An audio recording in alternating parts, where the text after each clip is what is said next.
अगला प्रश्न है, वो इस प्रश्न में कहते हैं कि धातु के एक तार में धारा प्रवाहित करने पर प्रारंभ में धारा का मान अधिक रहता है, फिर यह धीरे धीरे घटकर पहले से कम मान पर स्थिर हो जाता है, जबकि बैटरी का विद्युत वाहक बल वही बना रहता है। कारण समझाइए, ऐसा क्यों होता है? तो धारा प्रवाह के कारण तार का ताप बढ़ता है। धारा प्रवाह के कारण तार का ताप बढ़ता है और इसके दूसरे भी बहुत सारे कारण हैं। सूत्र है RT=R0 ब्रैकेट में 1 प्लस अल्फा टी। यानी इस समीकरण के अनुसार जैसे ही हम किसी भी धात्विक तार में या किसी भी धात्विक चालक के अंतर्गत वैद्युत धारा प्रवाहित करते हैं, तो वैद्युत धारा प्रवाहित करने के कारण उसका ताप बढ़ने लगता है। तो जैसे जैसे उसका ताप बढ़ने लगता है, तो ताप बढ़ने से उसका प्रतिरोध भी बढ़ने लगता है। प्रतिरोध भी बढ़ने लगता है।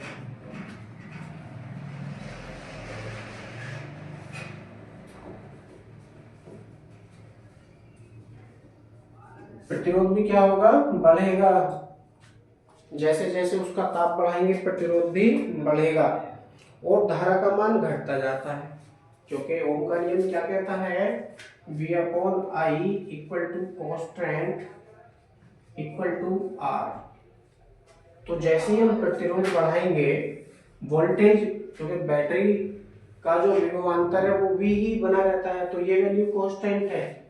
ये वैल्यू क्या है? कांस्टेंट है अपने आप में। और इसका प्रतिरोध जैसे बढ़ेगा, तो जैसे इसका प्रतिरोध बढ़ेगा, तो प्रतिरोध बढ़ने के कारण धारा को घटना पड़ेगा। प्रतिरोध बढ़ने के कारण धारा को घटना पड़ेगा इसी अनुपात में, ठीक है, जिसके कारण धारा घटकर थोड़ी कम हो जाती है। तो जैसे जैसे तार का ताप बढ़ता है, उससे ऊष्मीय विकिरण की दर बढ़ती है। जब ऊष्मीय विकिरण की दर तार में वैद्युत ऊर्जा व्यय की दर के बराबर हो जाती है, तो तार का ताप स्थिर हो जाता है। इसके कारण तार के प्रतिरोध का बढ़ना बंद हो जाता है और धारा स्थिर हो जाती है। एक समय ऐसा आता है कि इस धातु का जो तार लिया है उसका ताप अब नहीं बढ़ सकता है ना, निश्चित हो जाता है, कांस्टेंट हो जाता है। तो उस कंडीशन में प्रतिरोध भी अब कांस्टेंट हो जाएगा, और जब प्रतिरोध भी कांस्टेंट हो जाएगा तो धारा भी स्थिर हो जाएगी। ये धारा तब तक बढ़ेगी जब इसका प्रतिरोध बढ़ेगा, या ये तब तक घटेगी, ये धारा तब तक बढ़ेगी जब तक इसका प्रतिरोध घटेगा, और तब तक घटेगी जब तक इसका प्रतिरोध बढ़ेगा, क्योंकि इसका व्युत्क्रमानुपाती का संबंध स्थापित हो रहा है, ठीक है। और जब प्रतिरोध R नियत हो जाता है अपने स्थान पर, तो वैद्युत धारा भी अपने स्थान पर नियत हो जाती है, ठीक है। तो पहले से कुछ कम मान पर यह धारा नियत हो जाती है। अगला प्रश्न है, ताप वृद्धि से अर्धचालक पदार्थों में प्रति एकांक आयतन में मुक्त इलेक्ट्रॉनों की संख्या बढ़ जाती है। दोबारा समझ लेंगे इस लाइन को, क्योंकि क्वेश्चन में इसका आंसर भी छिपा हुआ है। ताप वृद्धि से अर्धचालक पदार्थों में प्रति एकांक आयतन में मुक्त इलेक्ट्रॉनों की संख्या बढ़ जाती है ताप वृद्धि से। उचित तर्क सहित अथवा गणितीय विवेचना द्वारा स्पष्ट कीजिए कि इसका पदार्थ के विशिष्ट प्रतिरोध पर क्या प्रभाव पड़ेगा, ठीक है। तो पदार्थ का विशिष्ट प्रतिरोध पहले की अपेक्षा कम हो जाएगा। कारण यह है कि मुक्त इलेक्ट्रॉनों की संख्या अधिक होने पर उतने ही विभवांतर पर अधिक वैद्युत धारा प्रवाहित होगी, अतः प्रतिरोध कम हो जाएगा। क्योंकि जैसे जैसे इस n का मान बढ़ेगा, एक गणितीय सूत्र है हमारे पास, उसका हम यहाँ सहारा लेने वाले हैं। सूत्र क्या है? प्रतिरोध R equal to ml/n/e²τ A, ये सूत्र होता है। n क्या है? प्रति एकांक आयतन में पाए जाने वाले मुक्त इलेक्ट्रॉनों की संख्या है। जैसे ये बढ़ेगी तो इस n के बढ़ने से प्रतिरोध घटेगा, n के बढ़ने से प्रतिरोध घटेगा, जिसके कारण वैद्युत धारा बढ़ेगी। प्रतिरोध घटने से वैद्युत धारा बढ़ेगी। क्यों? क्योंकि इसमें व्युत्क्रमानुपाती का संबंध है। n को बढ़ाओगे तो r घटेगा, r क्या होगा? घटेगा। अब ओम का नियम क्या कहता है? v upon I equal to constant equal to r। अब जैसे r घटेगा, भाई विभवांतर v जो है वोल्टेज है किसी भी धात्विक सेल का आप मान सकते हैं, तो विभवांतर v तो कांस्टेंट रहेगा कुछ समय के लिए, ठीक है ना। या फिर मान लीजिए बहुत अधिक समय के लिए v को कांस्टेंट मान लीजिए। r का मान जब घटेगा तो i का मान क्या होगा? बढ़ेगा। i का मान क्या होगा? उसके अनुपात में बढ़ना शुरू हो जाएगा।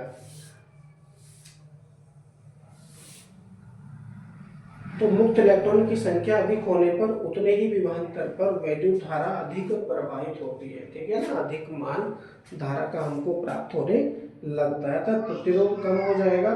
तार की लंबाई में मोटाई के न बदलने पर प्रतिरोध का मान कम होना यह बताता है कि पदार्थ का विशिष्ट प्रतिरोध भी कम हो जाएगा। पदार्थ का विशिष्ट प्रतिरोध भी कम हो जाएगा। एक सूत्र है रो इक्वल टू विशिष्ट प्रतिरोध का R A upon L, R A upon L. यदि एल और ए कांस्टेंट है, प्रारंभिक लंबाई और उनके प्रारंभिक क्षेत्रफल बिल्कुल बराबर है, परिवर्तित नहीं हुए हैं, तब विशिष्ट प्रतिरोध किस प्रकार परिवर्तित होता है जरा हम इस पर भी नजर डाल देते हैं। तो रो इक्वल टू आर की वैल्यू इस सूत्र से हम नीचे यहाँ फिट करेंगे तो क्या हो जाएगा? M L upon N E square tau A, ठीक है। ये तो आर के स्थान पर हमने प्रयोग किया इंटू ए अपॉन में एल आ जाएगा नीचे, तो कुछ कटेगा इस एल से, ये एल कटेगा, ए से कटेगा ए, जो बचा उसको लिखेंगे। बचा हमारे पास क्या है? रो इक्वल टू बचा हमारे पास एम अपॉन एन ई स्क्वायर टाउ। एन क्या है? तार के प्रति एकांक आयतन में पाए जाने वाले मुक्त इलेक्ट्रॉनों की संख्या है। यदि आप इसको बढ़ाओगे तो रो का मान अपने आप ही कम होगा। अतः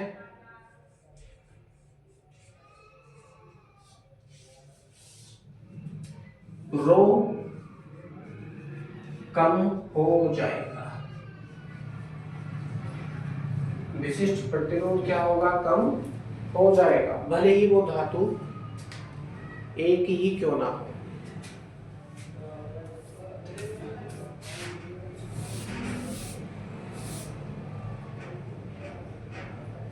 अगला प्रश्न है, वो इस प्रश्न में कहते हैं कि किसी अर्धचालक का ताप बढ़ने से उसकी वैद्युत चालकता क्यों बढ़ जाती है। देखिए अर्धचालक पदार्थ होते हैं, उनका ताप बढ़ने से उनकी वैद्युत चालकता क्यों बढ़ जाती है। तो उसका सूत्र है sigma equal to N E square tau upon M.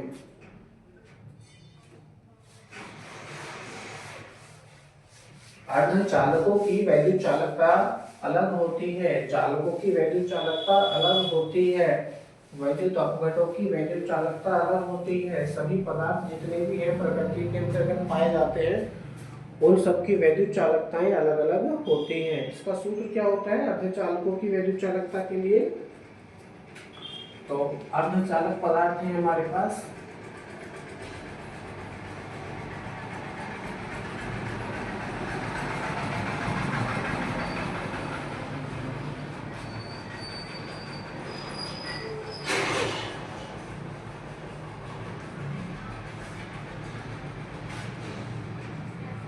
अर्धचालकों की वैद्युत चालकता sigma equal to N E square tau upon m ये होती है, ठीक है। वैद्युत चालकता ये होती है। अब यदि हम m को कांस्टेंट करें तो m को और e को कांस्टेंट मानकर छोड़े, तब क्या हमको प्राप्त होता है? m क्या है? ये भी कांस्टेंट है, और e क्या है? ये भी कांस्टेंट है। तो हमको क्या प्राप्त होगा जब हम इनको छोड़ेंगे? तो सिग्मा प्रोपोर्शनल हमको प्राप्त होगा n into tau, n into tau. n क्या है? प्रति एकांक आयतन में पाए जाने वाले मुक्त इलेक्ट्रॉनों की संख्या, और टाउ है उनका स्रंति काल। यानी किन्हीं भी दो इलेक्ट्रॉनों के बीच फिर अगर दो टक्करों के बीच लिया गया समय श्रांति काल कहलाता है, ठीक है। तो जैसे जैसे उसमें मुक्त इलेक्ट्रॉनों की संख्या बढ़ती है, उस धात्विक तार में मुक्त इलेक्ट्रॉनों की संख्या बढ़ेगी, वैसे वैसे उनकी वैद्युत चालकता भी बढ़ेगी, और वैद्युत चालकता के बढ़ने से उनका श्रांति काल भी बढ़ता है। श्रांति काल भी बढ़ता है, क्यों? क्योंकि इलेक्ट्रॉनों की संख्या लगातार बढ़ रही है। अब इलेक्ट्रॉनों की संख्या लगातार बढ़ने से उसमें टक्करों की संख्या भी लगातार बढ़ेगी, जिसके कारण उनका श्रांति काल भी बढ़ जाएगा।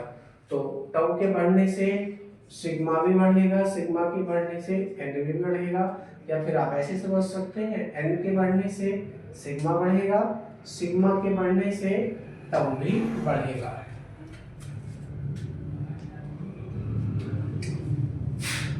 तो ताप बढ़ने पर सहसंयोजी बंध टूट जाने के कारण एकांक आयतन में उपस्थित मुक्त इलेक्ट्रॉनों की संख्या बढ़ने से अर्धचालक की वैद्युत चालकता बढ़ जाती है।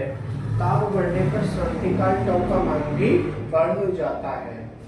क्यों? क्योंकि भैया टक्करों की संख्या अधिक होने लगती है, जिसके कारण टाउ का मान बढ़ जाता है। अब एक अगला प्रश्न है, वो अगले वीडियो में हम लेंगे।